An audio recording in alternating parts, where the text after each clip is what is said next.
I mentioned earlier we also would recommend some modifications to clarify certain business practices. And one of these has to do with our grease control program.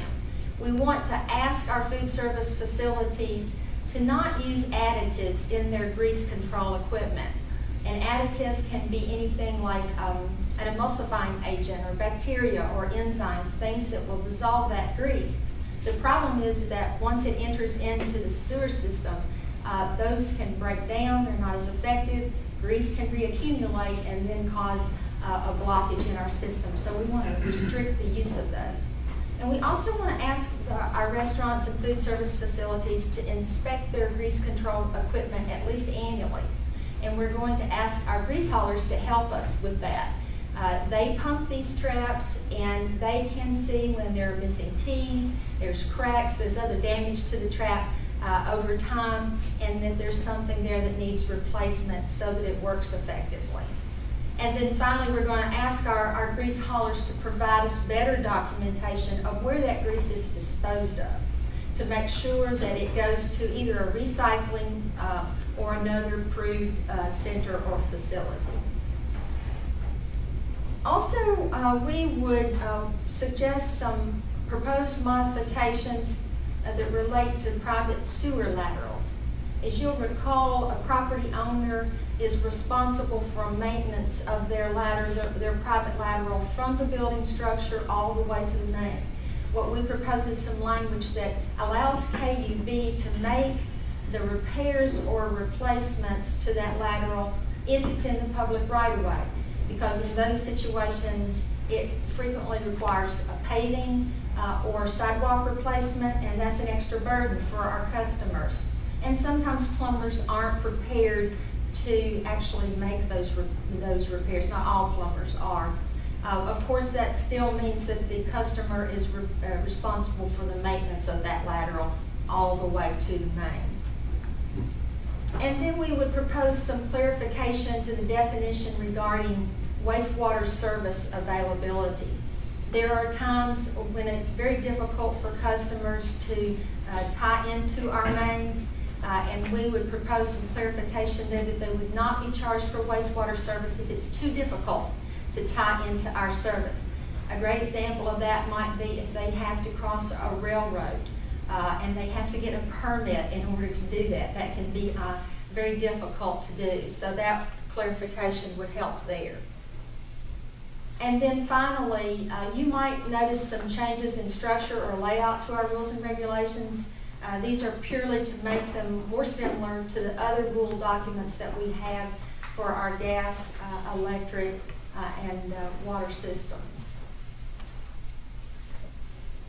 In conclusion, Resolution 1241 allows for the adoption of these revised rules and regulations for our wastewater system because of the TDEC changes, and it would allow our CEO and President to take the next necessary action to implement them, and they would become effective with your passage today. And I will be glad to answer any questions you might have. I have a question on the lateral fee. We've had a program. How complete are we with that? The private lateral program is ongoing. We have inspected about 6,000 laterals. TV inspected about 6,000 laterals and repaired about half of those. We still have in place our SEP, which provides grant monies to assist with the replacement or the repair of those laterals as needed. So that will continue through 2013 under the consent decree requirements. So we do think we're going to be done by 2013. We will spend the money by 2013. Okay, we will actually have If you all can think back, so many years ago, when we started this, we thought we may have like 20% failures. So 50% may sound a lot to you, but Debbie and her staff have targeted the areas where we thought the most of them would be, so that money could be available when those areas were inspected. So we're supposed to be finished complete with the whole program by what year? The initial piece 2016 and the plant improvements 2021. Okay.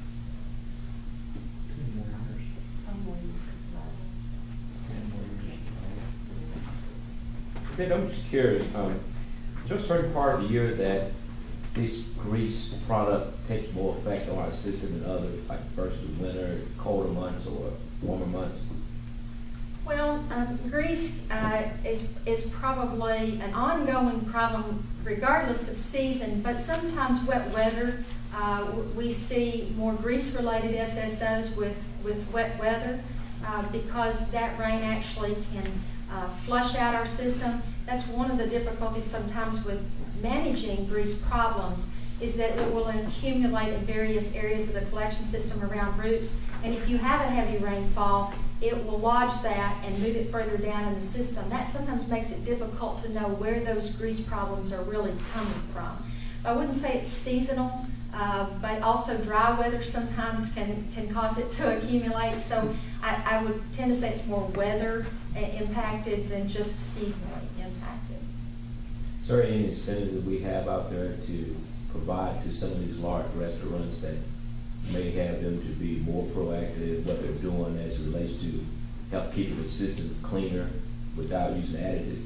I think we have had really good success, I think, throughout Knoxville with restaurants and facilities putting in the needed equipment.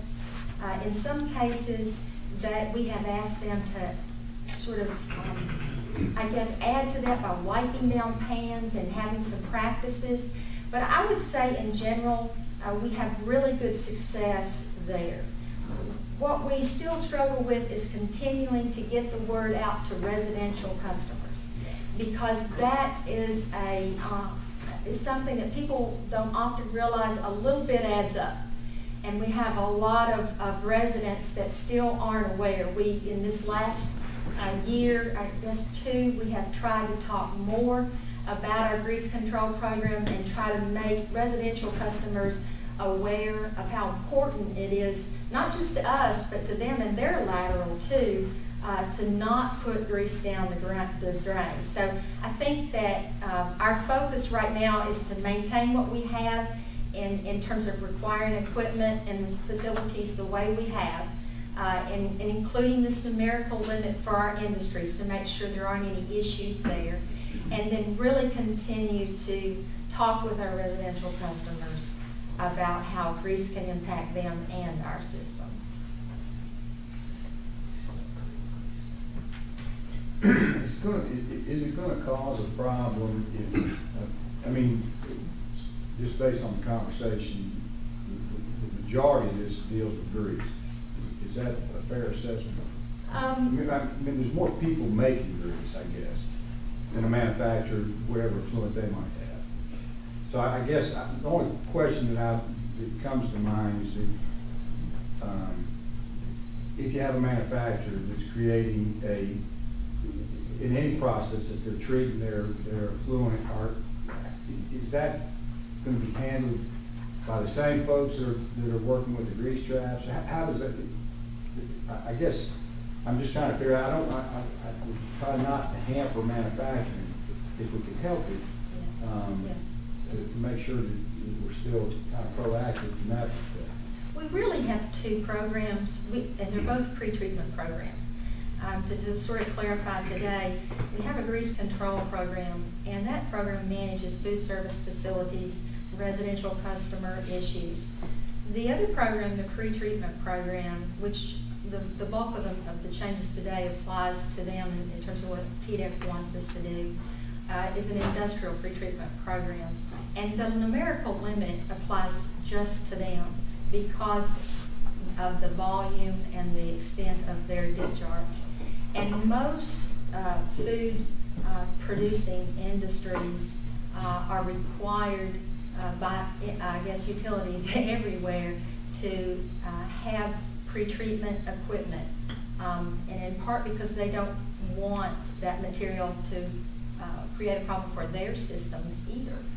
So it's not a new requirement, and I think that the food service facilities, or excuse me, industries that we have in our system are complying very well. They already have equipment, and it's just a matter of continuing to maintain it.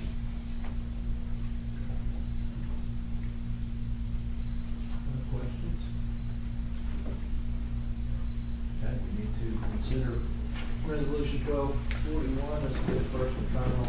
reading. So Move that we adopt that resolution. Second. motion and second, any comment from public? Roll call vote, please, Mr. Cole. Mr. Simmons. Aye. Mr. Cannell. Mr. Jones. Aye. Mr. Robinson. Aye. Mr. Thompson. Aye. Mr. Williams. Aye. Resolution 1241 is passed. Thank you, and effective immediately, so Madam President, get to work. Okay, I guess we're ready for our president's report. Commissioners, I'll remind you that next month is our traditional five-year plan and budget presentation. It's somewhat of a long day. We are making some changes to the format of that day this year. We're going to have a little less time spent on major projects, which is what you're probably familiar with, and really have more of a look out to the future and planning and more of a strategic perspective. And then we'll also have some more interaction with you all through some of the approaches we've got. But in anticipation of that, I've asked Bill Elmore to summarize for you today the business climate that we think we're in right now and the influence that that business climate is having on our budget and our planning process. I'll recognize Bill.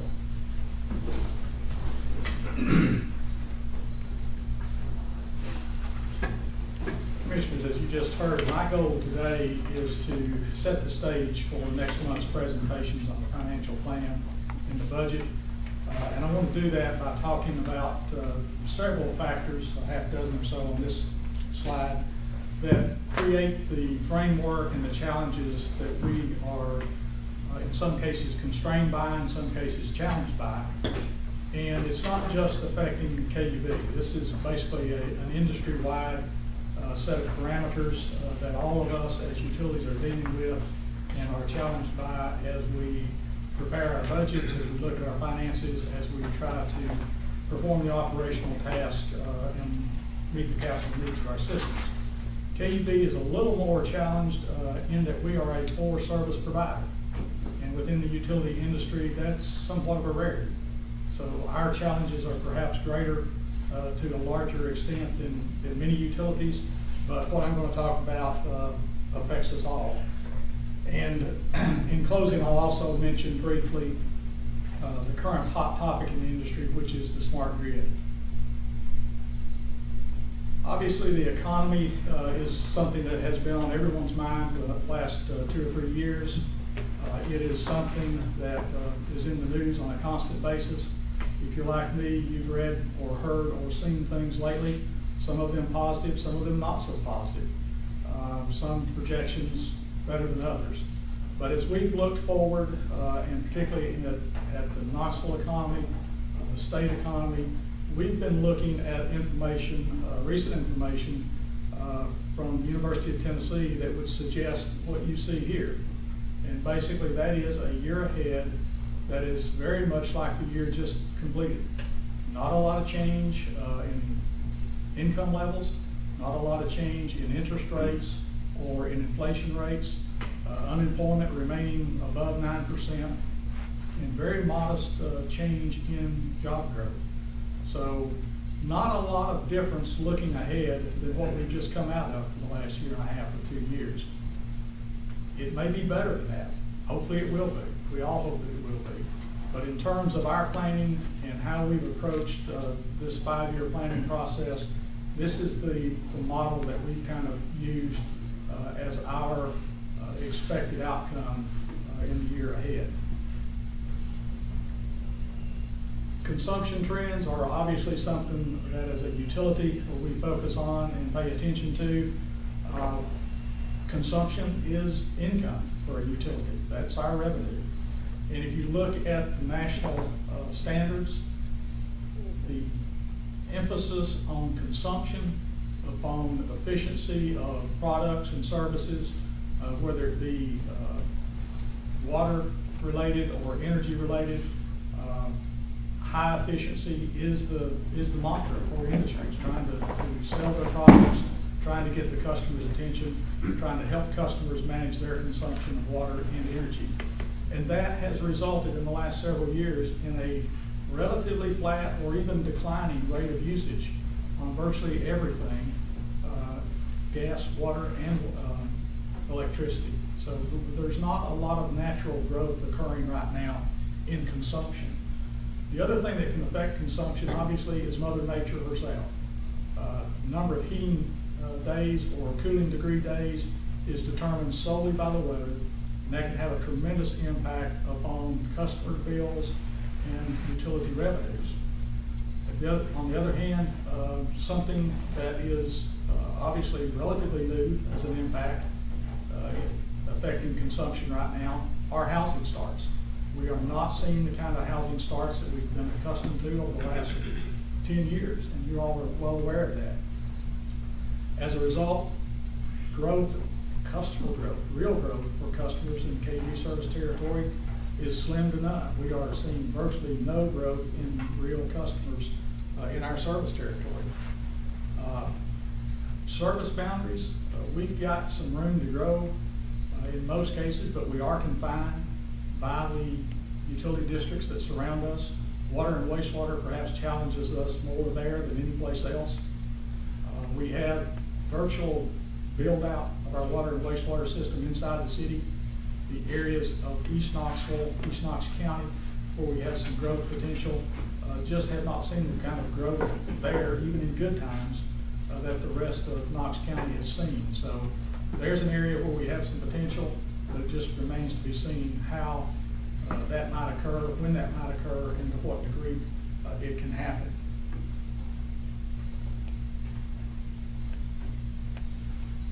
Workforce cost and how they impact us can be significant. Absent commodity, our highest cost, our highest expense are workforce and workforce related. That includes pension and health care benefits, things of that nature as well, not just the direct cost of the labor. KUB is fortunate in that we began taking steps a number of years ago to begin to address issues and put controls in place on workforce related costs. We had an early out in the 90s. We've managed staffing levels down since then. We currently are in the process of managing those staffing levels down even further through attrition. We've also addressed issues related to pension and health care through incremental changes over the last 10 to 15 years. We think we've positioned ourselves well over time with regard to our workforce and our costs associated with the workforce. Susan Edwards is going to be talking in more detail at a presentation in June that will go into depth on some of the things that we've done to manage those costs better. So I'm not going to try to steal her thunder, but I will tell you that as a result of the changes that we have made today, we have already saved significant amounts of funding, significant amounts of money associated with that, and those are benefits that we'll continue to reap as we go forward through the 5-year plan that we'll talk about next month. That's not to say we're finished. The challenge is always there. I mentioned earlier we're continuing to manage our workforce down through attrition. We'll have to face issues related to healthcare reform as those develop and become more fully clear to us and what those needs are, and we will address those as we have addressed needs in the past. But our position today is much better than it would have been otherwise because of steps that we've taken over the last 10 to 15 years to be where we are today.